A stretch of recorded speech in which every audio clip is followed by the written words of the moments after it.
धरती को सबसे पहले नमन करता हूं। आज का जो हमारा कार्यक्रम है, इस अवसर पर हम सबके मसीहा महामानव क्रांति सूर्य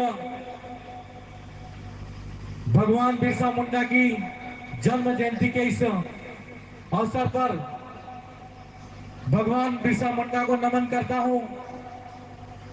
मंच पर विराजमान हमारे सबके राजा राणा पुंजा जी को नमन करता हूं। मध्य प्रदेश की धरती पर हम सबके लिए और अंग्रेजी हुकूमत के सामने लड़ने वाले कंटिया मामा को नमन करता हूं। महिलाओं के लिए नारी शक्ति के रूप में आकाश हमारी शिक्षा की देवी वीर कालीबाई कलासुआ को नमन करता हूं।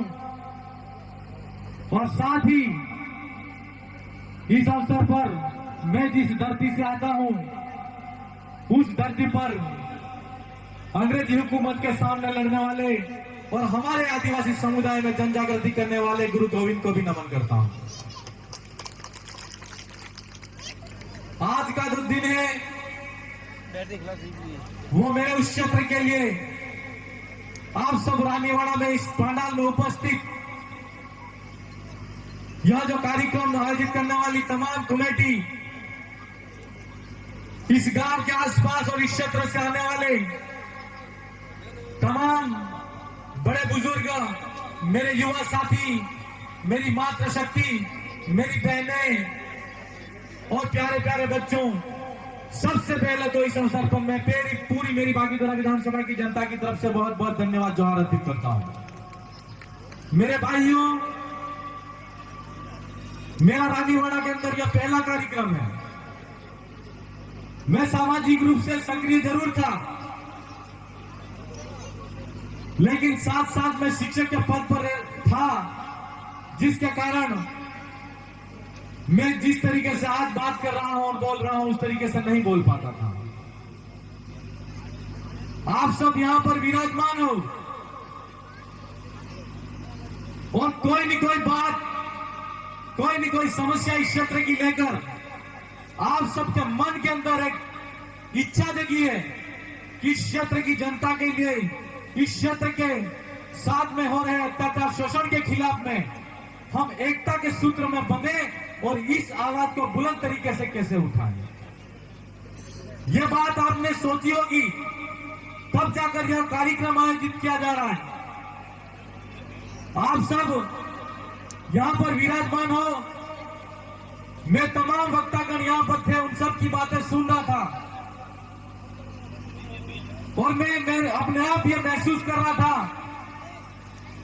कि भाई हमारे मध्य प्रदेश के विधायक जी कमलेश्वर जी डोडियार बता रहे थे कि कुछ समय पहले यहां पर अगर कोई 2, 5, 10 लोग इकट्ठा होते तो उन लोगों को इकट्ठा नहीं होने दिया जाता था। वो लोग साथ में मिलकर बात नहीं कर सकते थे। कुछ भाइयों ने भी बहुत सारी समस्याएं डीटीएसए के बारे में बताई। इस क्षेत्र के अंदर सुधा माता मंदिर के ऊपर कब्जा हो रहा है, उसके बारे में बात कर रहे थे। इसके आसपास क्षेत्र के अंदर कालिका माता का मंदिर है, उस पर भी कब्जा हो रहा है।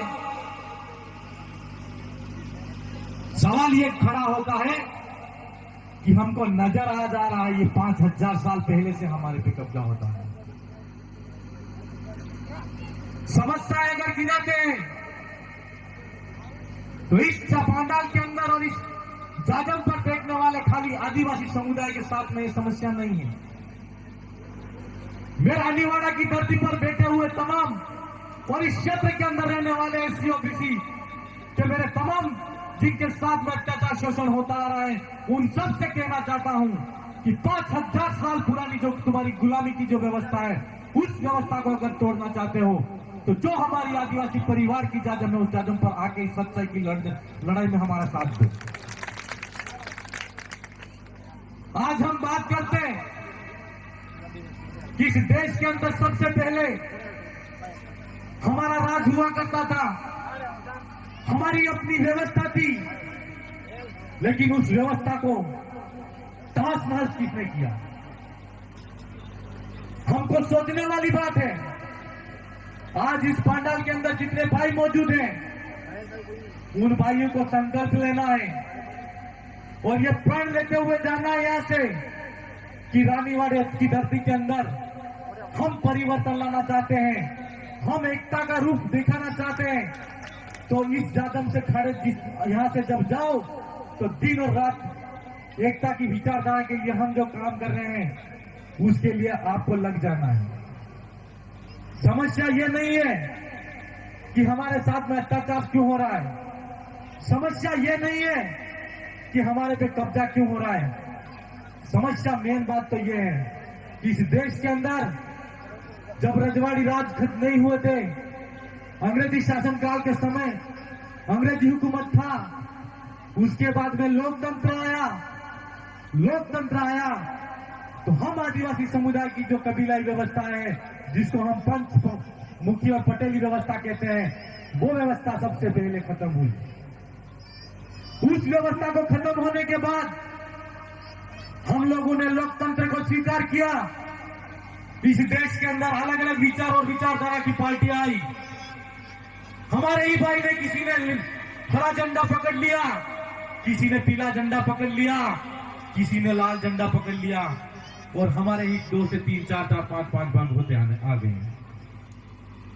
धीरे से करके लोकतांत्रिक व्यवस्था में हम लोगों को अधिकार मिला कि हमारा व्यक्ति दलित, शोषित, पीड़ित की आवाज एसटी, एससी, ओबीसी का जनप्रतिनिधि विधानसभा की सदन के अंदर जाए और लोकसभा की सदन के अंदर जाए, तो जिस भाई के साथ में अत्याचार शोषण होता आ रहा है उसकी आवाज बुलंद तरीके से विधानसभा और लोकसभा के अंदर उठाए। लेकिन ऐसा नहीं हुआ, ऐसा नहीं हुआ। जिस पार्टी ने जिसको टिकट दिया और जिसको हमने वोट दिया, उस भाई ने मात्र पार्टी की गुलामी करने का काम किया। जब कभी भी हमारे साथ में अत्याचार शोषण हुआ, जब कभी भी हमारे हक अधिकार की बात हुई, उस व्यक्ति ने विधानसभा संसद के अंदर जाके हमारे हक अधिकार की बात नहीं की। आज समय आ गया है, मैं इस अवसर पर आप सबसे कहना चाहता हूं कि हम जिस विचारधारा और जिस लड़ाई को खड़ा करके रानीवाड़ा की धरती तक आए हैं, ये लड़ाई लोकतांत्रिक तरीके से विधानसभा की सदन तक और संसद की सदन तक पहुंचाने की तो है ही है, लेकिन साथ साथ हम लोगों को लोकतांत्रिक व्यवस्था के माध्यम से अलग अलग पार्टियों में बांट करके तोड़ा है, अलग अलग धर्मों और मंदिरों और भगवानों के नाम से हमको तोड़ा है। उन तमाम बेड़ियों को तोड़कर वो हमको एक कदम बना के, एक विचारधारा के साथ में एक कदम पर आकर बैठना है, ये मैं आपसे कहना चाहता हूं। ये लड़ाई, ये विचारधारा मात्र नेता बनने की विचारधारा नहीं है। आज इस देश के अंदर देखो आप कि अंग्रेजी शासनकाल के जाने के बाद में लोकतंत्र में अगर व्यक्ति अच्छा चुन के विधानसभा संसद तक जाएगा तो जनता की आवाज बेखौफ तरीके से उठाएगा, लेकिन आज नहीं उठ रही है। ऐसा हो रहा है, एक कोई सरकार का आदमी या सरकार बनती है तो वो खाली सरकार का व्यक्ति और सरकार का नेता बन के सरकारी बात की जो भी बातें होती है वो बात करता है, हमारे हक अधिकार की बात नहीं करता है। इसलिए हम कहना चाहते हैं कि लोकतंत्र के अंदर अगर हमको मजबूती के साथ में हमको मजबूत आवाज के रूप में भेजना है, तो हमारी जो कबीलाई व्यवस्था थी, जाजम व्यवस्था जिसको हम कहते थे, गांव गांव फड़े फड़े और जहां जहां तहसील मुख्यालय विधानसभा स्तर तक बड़ी जाजम बना के आप ऐसे व्यक्ति का चयन करो जो हमारे हक अधिकार और हमारे खिलाफ में कोई अगर काम होता है उस बात को बुलंद तरीके से विधानसभा की सदन तक उठाए। मेरे भाइयों, हम सबको सोचने की बात है, डीटीएस का कानून, उस क्षेत्र के अंदर शेड्यूल एरिया जिसको हम बोलते हैं, वो कानून, आप मुझे बताओ, आपके और मेरे बीच के अंदर 150 किलोमीटर का फासला होगा। उस क्षेत्र के अंदर खाली अगर 100-150 किलोमीटर उधर जाते हैं तो शेड्यूल एरिया शुरू हो जाता है, और इधर अगर देखते हैं तो डीटीएसएल एरिया बता दें। मेरा आप सबसे सवाल है, हम लोग अगर ये राज्य या तहसील या विधानसभा की बॉर्डर से अलग अलग हो सकते हैं, लेकिन यहाँ पर बैठने वाले जो लोग हैं उन मेरे भाइयों को मैं